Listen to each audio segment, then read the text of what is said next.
Hello, my name is Truman Porter, and I will be presenting on developing a user review classifier for sex trafficking risk. First, I'd like to establish how pervasive and vile human trafficking really is. Traffickers prey on all sorts of people of all ages, backgrounds, nationalities, genders.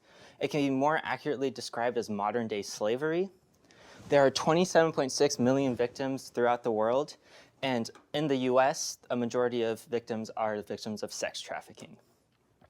Our initiative, Sex Trafficking Analytics for Network Detection and Disruption, also known as STAND, seeks to collect a large amount of ad data from various advertisement boards, specifically for sexual services, identify individuals within that data, and provide insights to law enforcement and nonprofit agencies, info such as location of individuals, their movement, phone numbers, anything that helps those agencies help victims in need and take down traffickers. Through insights provided by STAND, we've arrested over 275 offenders and rescued over 70 victims so far. So we've got this graph of 240 million ads, and they're linked to identify individuals, but we don't know who's trafficked within this data set. We're missing a sort of ground truth here, and that's where our review data set comes in. There's over 1 million posts in this, and we're able to connect it back to those ads. So reviewers are incentivized to provide information to indicate their situation to others, share senses of danger and negative experiences they've had with providers, and through that we can identify indicators of trafficking. One of these indicators is coercion, and that's the one we're going to be focusing on today. And through identifying indicators of coercion, we can then link the ads to coercion, link individuals to coercion, and thus find potential traffickers.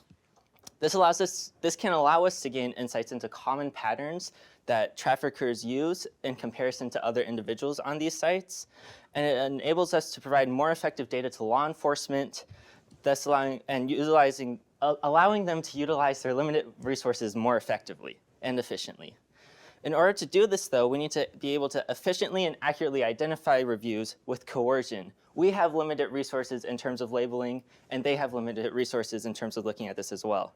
So I will now lay out the process we use to train a machine learning model for this task of identifying coercive reviews. So in order to train a model, we need data.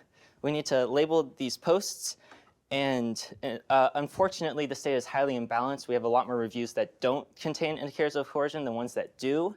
So in order to balance the data, we're using two techniques. The first of which is to label our initial set. We're using a heuristic, or that essentially means an approximation that will allow us to get more balanced data. And then we're going to use the second round of active learning to hone in on the weak points of the model and improve the certainty of it. What does labeling look like? We take the post from this forum and we put it into our labeling tool. This is Argilla, which is the library we use. And looking at this specific post, the sentence I want to focus on is she's either with a client or her handler.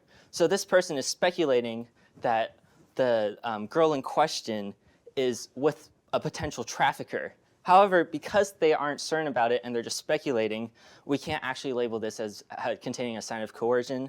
So there's a lot of subtlety here. And now let's get into how we actually labeled it.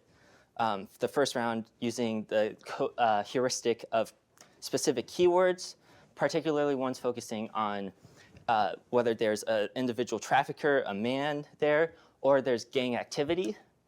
And through this initial labeling approach, we managed to get 55% positive reviews and 45% negative, positive meaning the post contains coercion. So the second round, we used active learning, which uses the confidence scores output by the model to hone in on the things that the model is not certain about and get a better boundary between what actually has coercion and what doesn't. And with that approach, after labeling 400 points, we managed to achieve a predictive lift of 17.2% on the accuracy and establish a recall of 86.9%. So what the recall here means is that of the posts we labeled positive in the testing set, the model managed to identify 17 and 20 of those correctly. So we're getting 17 and 20 individuals accurately identified. Okay, so we've trained this model. Let's look at an individual identified as having signs of coercion. First, we're looking at their ad posts, the text of them, and we can see some patterns here, which indicates that this is indeed one individual, the same hourly rates, the same advertisement is special, similar descriptions, and other details. But then looking at the reviews on this data, we get another picture. This person robs people, uses violence. So the model in this case has helped us to identify a person that should really be reported to the police. It's doing its job. But now let's increase the utility of this data, of this model we've trained, and first look at what it tells us about reviews and then what it tells us about advertisements. See patterns within that. So looking at patterns within the words inside of those reviews, we can see naturally pimp and boyfriend are really big ones contributing to a coercive label. But there are some other ones that were a little more surprising. Enclosed spaces, such as a room or an apartment, seems to be contributing to or linked to coercive activities. And we believe this is because alternatives such as a car date doesn't give the pimp as much control. Okay, so now let's look back at the ads. Within an ad, there's a lot of different information we can look at patterns for. Patterns with text or emojis, patterns in location or movement, and patterns within images, such as certain poses people prefer or whether they're showing faces or not. So actually, breaking it down, we can, in this theoretical example, tie the coercive flags to the individuals again, and then look at traits within those texts, such as emojis. And in this case, we could speculate maybe heart emojis or more emojis is an indicator of coercion and trafficking because of these patterns we see here. Now, in the actual data, the opposite seems to be the case, contrary to popular belief. And emojis actually seem to contribute to a lack of coercive activity or a lack of trafficking. Now, on the other hand, it's also believed by law enforcement that if somebody's traveling more, they're visiting more cities, they're more likely to be a trafficker because they're trying to avoid the law enforcement.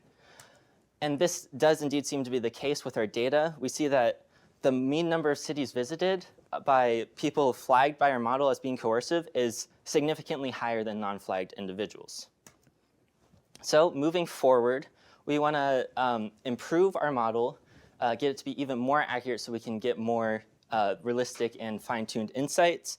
We want to label a validation set to test the model on to ensure that the results we're getting are indeed valid beyond the training set, and improve our insights to help law enforcement and other agencies better help people being trafficked. Thank you. Are there any questions? Back on slide 21, you mentioned about the notion of the mobility of the traffickers. Is there anything, or can you comment about like the staleness of the posts and your ability to link, such that is there a time where the usefulness of posts, like they're like an expiration to them, where they become less useful? So we haven't really paid attention to necessarily the time from a post. We treat each post as being equally viable in this case. However, it couldn't be said that perhaps there are older techniques that aren't being used anymore, and so it could be relevant to look at over time how patterns shift. I'm not sure if that's exactly what you were asking about.